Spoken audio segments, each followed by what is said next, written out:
August 29 50 దినాల ప్రారంభ సభ లక్షల వేల మందితో కూడినటువంటి 11 సంవత్సరాలు జరిగిందండి. ఈ 12వ సంవత్సరాలు మనందరం కూడుకొని మరి ఆగస్టు 29 7 గంటలకి ప్రారంభ సభలో పాలు పొందుదాం. అక్టోబర్ 17 ముగింపు సభ. ఈ మధ్య కాలంలో వేల లక్షల మంది వచ్చి ప్రార్థనలో పాలు పొందాం, దైవవర్తమానం పొందాం. దేవుడు మిమ్మల్ని దీవించును గాక. ప్రైజ్. ఎంత అద్భుతమైనటువంటి సందేశం అంటే ఉపవాసం ఉండటంలో ఆ నిరీక్షణ ఎలా ఉండాలి, అలాంటి విశ్వాసంతో ఉండాలనేది అద్భుతం.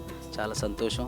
అనేకులు వారి జీవితాలను మార్చుకుంటున్నారు, వాళ్ళ పాపాల నుంచి ఒప్పుకుంటున్నారు. ఇంకా దేవుల్లో మేము ఎదగడానికి చక్కని వాక్యం మాకు ఇక్కడ దొరుకుతుంది కాబట్టి ఆ ప్రతి సంవత్సరం వస్తూ ఉంటాము. ఇక్కడికి వచ్చి అనుభవిస్తేనే తెలుస్తుంది ఆ దేవుని సన్నిధానం. ప్రార్థనలు